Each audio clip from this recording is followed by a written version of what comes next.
Welcome everybody to the Three-Way Podcast Show. This is episode 24 of season 2. I am your host with the most Los, aka Public Enemy 59, and behind the magic of it all, we got Eli, aka JRX4X. What's up? So today, man, it has been a crazy week, man. We made it to today. We got some heavy stuff, but we're also going to try to make you laugh today. So please stick around with us. Please remember to like, share, subscribe, help us out over here, leave a comment, help the cause. So today we're going to start off with gaming. Game over. So big news. Resident Evil 8 information has supposedly been leaked. We got rumors that it's going to continue to be a first-person view. Yeah. It's going to take place in a castle. Oh, yeah. It's going to follow the story of the same protagonist, Ethan, from Resident Evil 7. And rumors that there's going to be, like, wolves involved. All right. What kind of wolves we talking about? Is it infected wolves? Is it werewolves? I don't know. What? But we're gonna find out. But yeah, man, huge news. What do you think? Yeah. So detail. Ooh, there's the wrong camera. Details from ScreenRant.com reads as follows. Here, let me read the article. According to the rumors recently emailed to Biohazard Declassified, Capcom may be maintaining the style and mechanics of Resident Evil 7 going forward. The rumor states that Resident Evil 7 Ethan will return as a playable character. The game will once again be a first person, and the setting will be snowy and mountainous, with the game beginning with a rural village and eventually reaching a castle-like environment. RE8, which the source claims will be branded as something clever, may also be bringing back elements from previous games, with zombies replacing RE7's molded enemies, wolf-like creatures attacking the player, and Chris Redfield making an appearance. Oh, Chris. The email also describes a persistent, shadowy female-like enemy chasing us at most parts of the game and will dissipate. Ghost. If shot at. Ghost. Reminiscent of RE2's Tyrant or the upcoming RE3's Nemesis. Ghost. It sounds pretty good. It sounds like what Capcom does, because usually when they do games of 3, it's in the same genre. So Resident Evil 1, 2, and 3 were pretty much the same. 4, 5, and 6 were pretty much the same. So 7, 8, and I'm assuming 9 will pretty much be first-person shooters as well. Okay. I like the whole first-person thing. It too. really freaked me out when 7 came out, and I thought it brought horror back to the series, which it was missing for a very long time. It went too action-y. Yeah. Yeah, and so bringing back the first-person view, I like it. Bringing back Ethan, maybe not the most exciting character in Resident Evil, but, it's all good. Like you said, maybe they're trying to build some continuity there. Werewolves. Bro, okay, so this reminds me of the dogs back in, in Resident Evil 1, where they come out of the windows, attack you. I see what you mean now. Infected. Yeah. So I think we're going to see the same thing here. I don't think we're seeing werewolves. I think we're seeing, like, infected wolves, which are going to be rabid, coming at you. I wouldn't mind it. More dangerous. Think of like giant ass dire wolves looking. Oh, bro, and then they're all dire infected. wolves. Damn, that'd be badass. Exactly. So I feel like, hey man, so far Capcom this generation has, other than the Street Fighter, what was it, Street Fighter 5? Not Street Fighter. It was Marvel vs. Capcom Infinite. That too. That was trash. That too. Other than those two things, which were very early on in the generation, they've hit home runs. So I trust in Capcom. I feel like, hey, whatever vision you guys want to do for 8, I totally trust in you guys. You guys are steering the ships the correct way. Continue to do what you're doing. So I'm excited. Do I think it's going to hit this generation? I don't think so. What do you mean? Like, would this be a 2020 release? Oh, no. This is going to be like 21, 22. Which, to be fair, it's been years now since 7. Yeah, but right now they're doing right on the heels of Resident Evil 2. They're doing Resident Evil 3 remake. Yeah, okay. So it wouldn't make sense to do it right so away. I could see this coming out early next year, being like one of those earlier games on the new generation. It could be. I could see that happening, and that would be pretty exciting for it to be running on next-gen hardware. I know PlayStation's doubling down on the VR aspect of the hardware, so imagine this on VR, even better looking, maybe hopefully 1080p, you know, when you're looking at it on the VR. You mean 4K? Hey, if it's possible, which I doubt it, but hey, if they can do that, that'll be freaking badass. I mean, you played the Resident Evil 7 VR. How was that? It's good. Like, the game itself is good. Yeah. Obviously, the graphics take a hit when you're playing it on VR. We're talking, 720? I believe is where it went. Sometimes even less than that. So the graphics took a hit. So if we're talking PlayStation 5 VR, where it at least hits 1080p, I'm in. Yeah. Like, I'm all for that. And like you said, if it can hit 4K, that'll be amazing. But I'm down with just it being regular HD, and I think it would be badass if it does that. In other news, Nintendo has released information on a new Switch themed, Animal Crossing themed, coming out day and date on release. Yep. And I think it looks beautiful. That's good. I think it's a beautiful looking system. I'm actually debating getting that one. Maybe giving it to the wifey, but just having those oh man, it looks so good.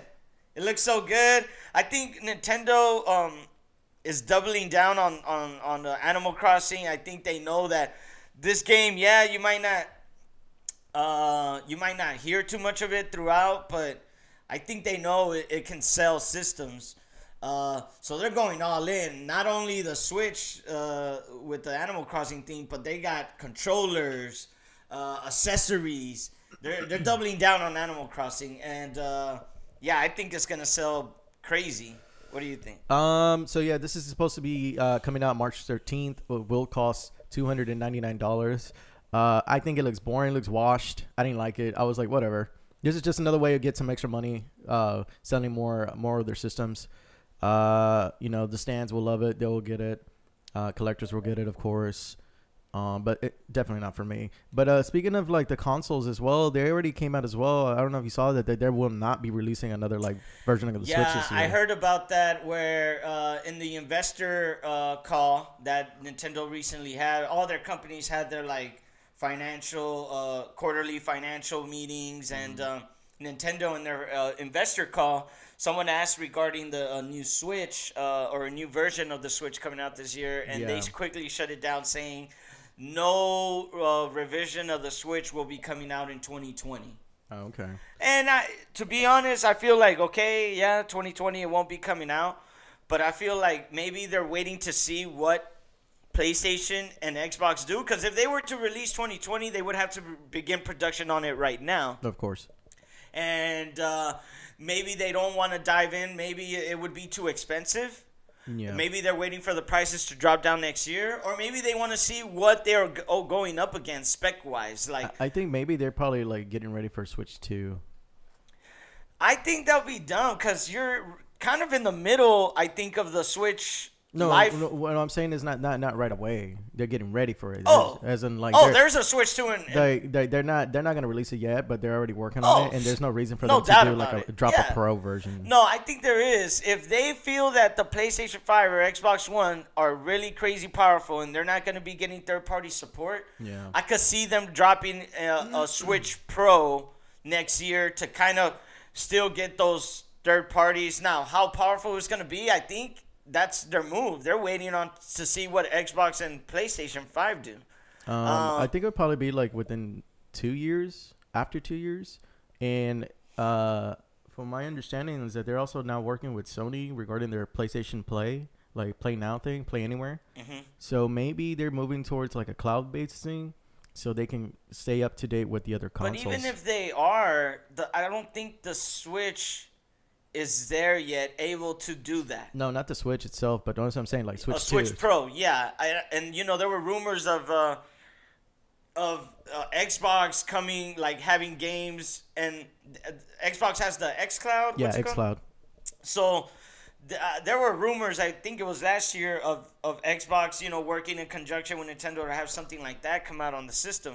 Whatever the case, I mean, I think it's a smart move. I think it's smart for Switch to play out this year. They have a bunch, they have Animal Crossing. They're going all in on that Switch. End of the year, supposedly Zelda's coming out. Yeah. So, which I did hear rumors today of maybe that being delayed, but who knows? But I totally buy in that next year they'll come out with a Switch Pro, and and try to see how powerful they can make a handheld system, maybe priced at $400. And maybe that's another thing they're waiting on. They're waiting to see what PlayStation and Xbox come out with as far as pricing. Are they gonna need to lower this Switch, V2 they have right now? I mean, regardless, Nintendo has been like known not to drop their prices, known to keep prices at what they are. So I don't think they're really worried about that. And plus, they have such an established fan base. I mean, really, whatever they put it at, it's gonna sell. And the reports came out also in that investor meeting that they're over 47 mil. Which a lot of people say puts them over. Yeah, consoles. Which puts them over what estimates are that the Xbox has as far as sales. So, probably already surpassed Xbox. And they were the best-selling system of 2019, and they are slated to be the best-selling system of 2020. So, we'll see how much systems they could sell, and is it worth putting a Pro out? Who knows? EA also in their investor meeting, their financial quarterly meetings, said that Star Wars Jedi Fallen Order exceeded their expectations. Yes, it did. And sold almost 10 mil, was it? I think that was around the... coming from this article from Polygon, it looks like they say... In a call with investors on Thursday, Chief Financial Officer Blake Jorgensen said EA expected Fallen Order to sell between 6 to 8 million copies by March 31st, the end of the EA's fiscal year. Players bought 8 million units by the end of December 2019. Jorgensen said the company is raising the sales estimates to 10 million by the end of March. Oh, yeah, no doubt. It's, quote, a very strong result for a single-player action game, end quote, Jorgen said. Electronic Arts chief executive Andrew Wilson called Star Wars Jedi Fallen Order, quote, the action game that fans were looking for this holiday season, end quote. So it sold very well. I bought it myself too. I love it. There is issues with it. It does seem like it still needs to be in the oven a little bit. Like there's invisible wall issues, some clipping issues. But besides that, like the gameplay feels fun. It's very reminiscent of like Dark Souls because it does get difficult. I highly recommend if you do play it on the harder difficulties. I think you get more out of it because it's not really that hard, but you'll pick it up better like playing it like that. You'll get a better experience. The game itself, when you play through it, you go through like tombs, like you're playing Tomb Raider, and you have to solve puzzles. That's pretty fun. Of course, this is a canon story, so whatever's happening in this game is actually happening in the Star Wars universe. I'm about halfway through it. I love it. It's very good. So this is not a surprise to me that this game sold so well, especially coming from Respawn. Respawn has been a godsend to EA. Respawn's dropped Titanfall 2, Apex Legends, and now Star Wars Jedi Fallen Order. Like this development team is incredible. They really pray. They don't leave, which is why they gave the head of the Respawn team a new studio to run or something, because they want to keep them. They don't want to lose them at all. Not after all this. Yeah. Do you think Star Wars Jedi has saved single player games? No, I think that would have been like God of War for EA. Oh, for EA, this game is just saving EA. Period. I mean, but then again, EA makes a lot of money with the FIFA franchise. True. They make a lot of money from the Ultimate Teams. They make a lot of money from the teams from the Madden. Like they'll never lose money there. until there's more competition, more other games that come out in the same genre, which is football, soccer, and all that. But I think soccer has like Pro Evolution League, whatever it's called, but that one sucks. Like they need to get better. Football they don't have any competition there with the NFL. So I don't know. I wouldn't mind seeing like an NFL 2K coming back, but EA is like happy that it sold better than they expected, but really I don't know. Until they revamped all their like heads, like it's just EA's bullshit. So, like I don't trust them. Jedi Fallen Order 2, sure thing. I don't know. I'm not at the end yet. I can't say. No. Oh, okay. I mean, but there should be a sequel coming out. I don't know if there's gonna be a sequel, but maybe they'll do like another game based around the same world. Yeah. They have to. Yeah. I mean, almost 10 million copies. 10 million copies is what they'll sell. That's what they're estimating. All right. Next thing on the queue is sports. Touchdown. It's a home run. Go. Sports. Some heavy news this week, guys. Right after we recorded last week's episode on Sunday, we hear news that Kobe Bryant was involved in a helicopter crash, and unfortunately him and his daughter and other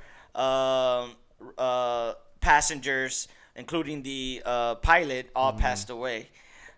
Hit the world like a storm. I first heard it, I was playing Rainbow Six Siege, and someone on the mic was like, oh shit, Kobe died, and kind of like said it nonchalantly, and I was like, what? I thought he was joking. Yeah. Then I got an alert on my phone, and it was confirmation that Kobe Bryant had died.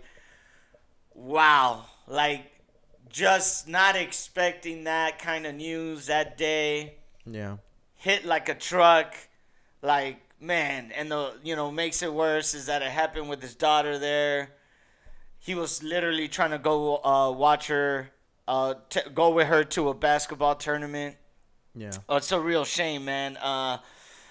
Condolences out to his family and all the other families affected by this. But damn, the whole world stopped, bro. That's what it seemed like. Everybody, kind of was impacted by this one way or another. Mostly people never met this guy, but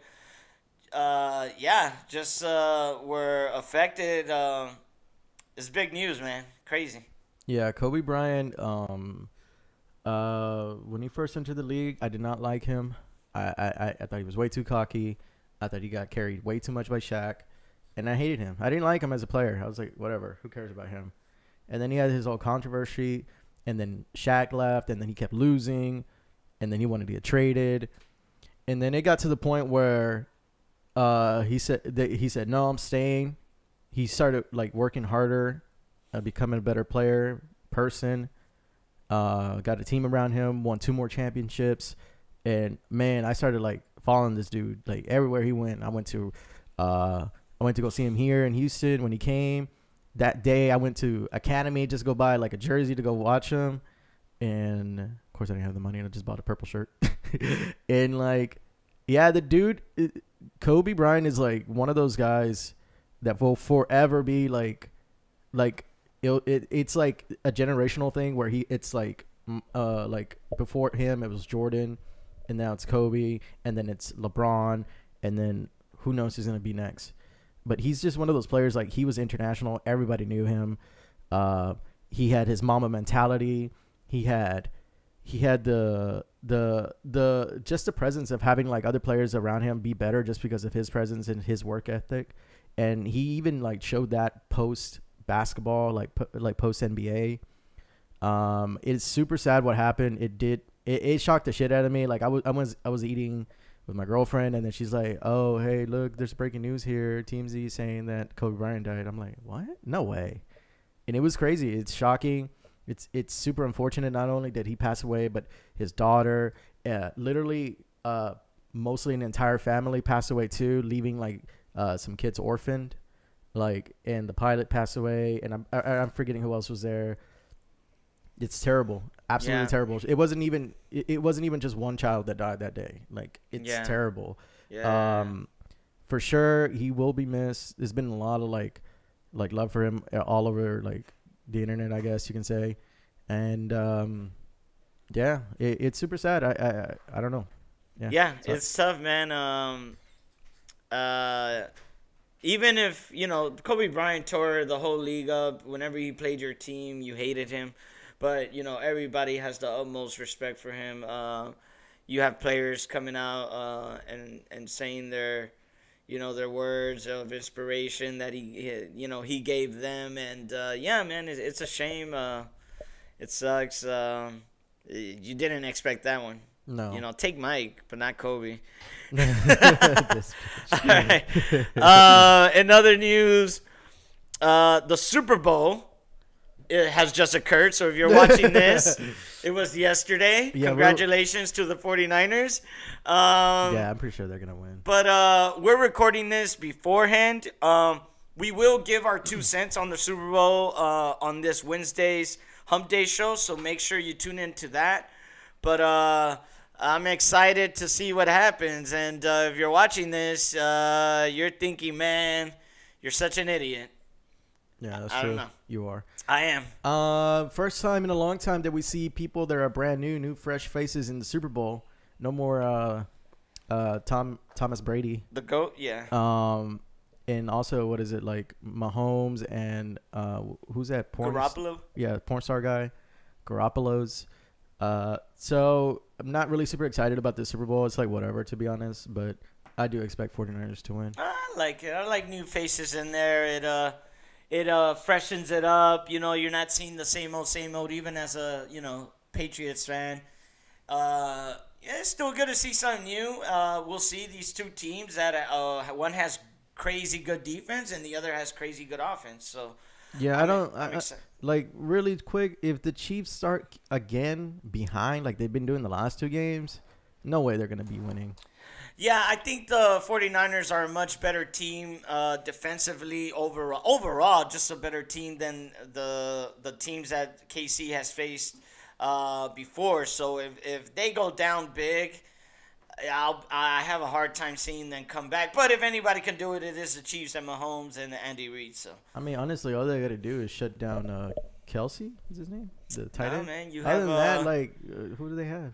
they have one of the fastest players in the league. What's his name? Just shut down Kelsey. That's all you got to do. Nah, well, I mean, you need to do that. You need to for sure shut down Kelsey because that guy is crazy good, and apparently these last 2 teams didn't know that. But yeah, catch the episode on Wednesday. We'll be going over our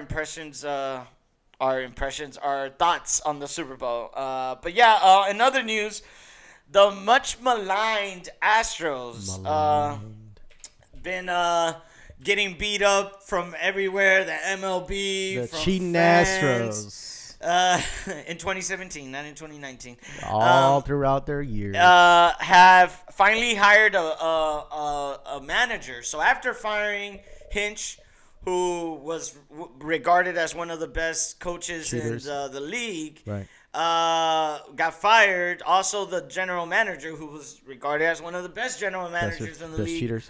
Both got fired. Astros have hired Dusty Baker, who was just recently with the Nationals. A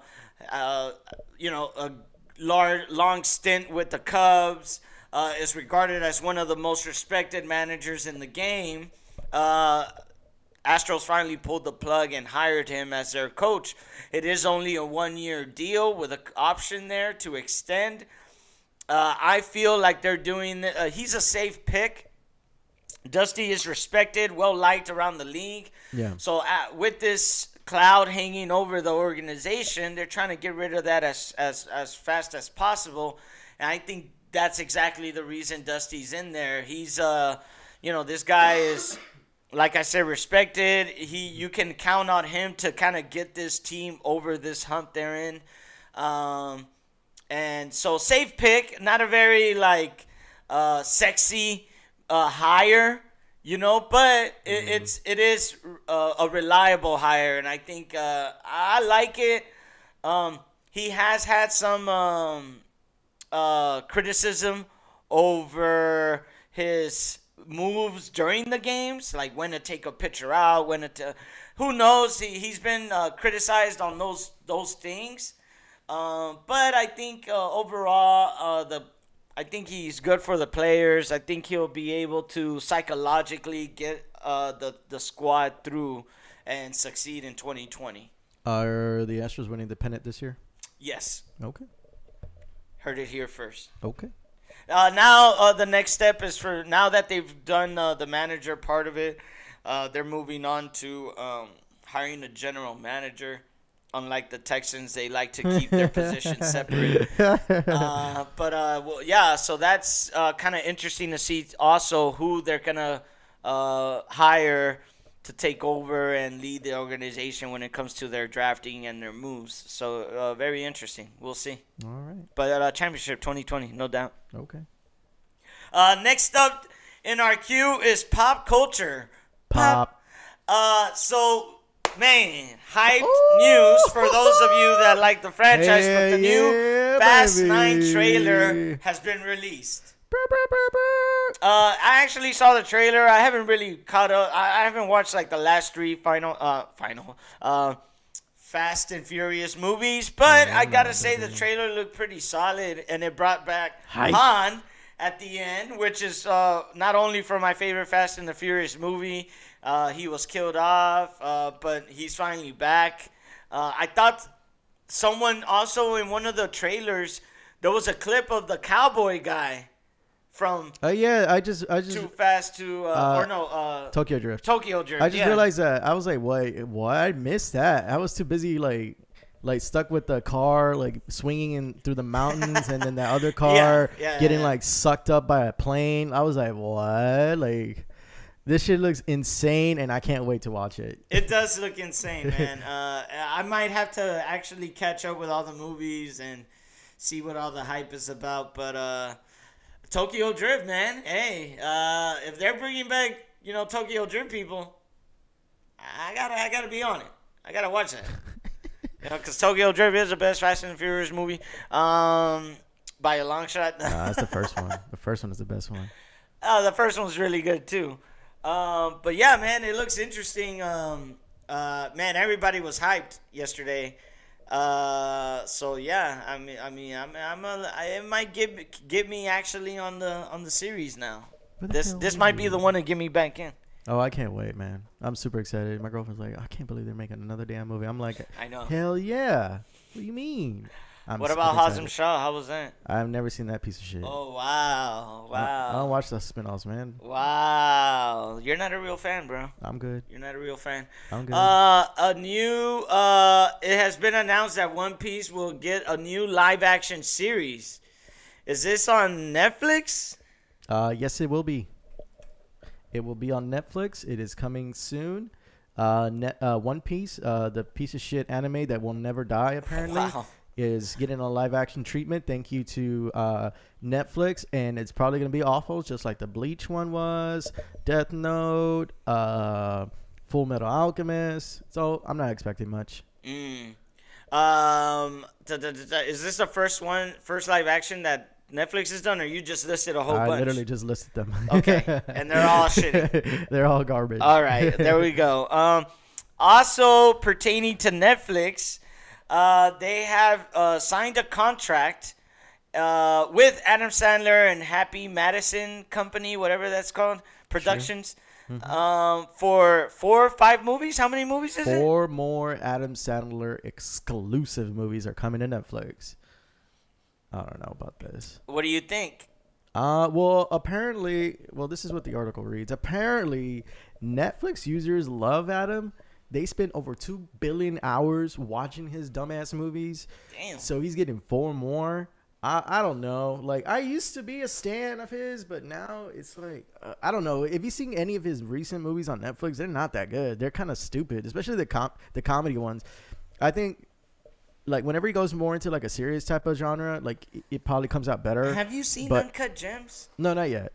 I heard, is that a Happy Madison movie, or you don't know? Oh, I have no, I don't think so. I think so that one I've heard a lot of good things about. If he can come out with more movies like that, where he's actually flexing his acting skills. That's what I'm saying. Like, if he gets away from all that comedy bullshit that he's been doing, which is kind of cringy, maybe they'll be good. But like, there's this movie called The Ridiculous Six that's on Netflix. It is stupid. Like, it's, I don't know, man. I couldn't watch it. I like the one with him and Jennifer Aniston where it was like a. It's called Murder Mystery. Yeah, that one was pretty solid. I didn't see that one. It wasn't bad, and it wasn't. I'm not saying it's like one of the greatest movies, but it was funny. It was a good watch. There was also like this other movie where he's like a shoe guy or something. Like he fixes shoes. I don't know. I don't know. I'm telling you, dude. Like these movies, I don't know why people are liking them, but they put like them. Uncut Gems on Netflix. Boom, one movie. But we're getting 4 more. Congrats. All right. Well, congratulations, Adam Sandler. Work hard. Work hard. Yeah. All right. We're gonna leave with our final punches. This is the segment where we say what's on our mind, what triggers us, what's pissing us off. Mm-hmm. Do you have anything for your final punch? I'm not really pissed about anything. I'm glad that January's over. That first year was insane. Hopefully this next year, starting in February, will be a lot better. Let's see. I don't have anything angry to really say other than that. And if you guys are interested, I uploaded my PAX South video on my YouTube channel, youtube.com/JRX4. I've been getting a lot of positive feedback, but you know, any criticism is good criticism to me. So if you guys want to go check that out, be more than welcome. But yeah. My final punch is, all right. So these game companies, Microsoft, Sony, are trying to hold their cards so close to their chest, not show anybody what the hell they're gonna be doing. Come on, man, just come out and tell us what the hell these systems are gonna be. Stop waiting so long. Nintendo, where the hell is your January Direct? It's already February. Like, come on, tell us what the hell is coming out so we can know what the hell we're gonna spend our money on this year, and I can start saving up. And Animal Crossing theme Switch, I'm all in. I'm gonna be having you in my hands. I don't know how. I don't know what I'll have to do. I don't know whose dick I'll have to suck, but some way, somehow, I'm gonna have it. All right, nice. And that has been our episode. That's been our episode 24. Thank you guys for watching. Please remember you can catch us on YouTube, Apple Podcasts, Spotify, Anchor. Please remember to share, subscribe, comment, like. Help us out over here. Catch us also every Wednesday with our Hump Day show. Follow JRX at JRX4X on Twitch. Follow me at Public Enemy 59 on YouTube, Twitch, Mixer. God damn. You can catch me anywhere. All right, guys. Thank you for watching. Peace. Later.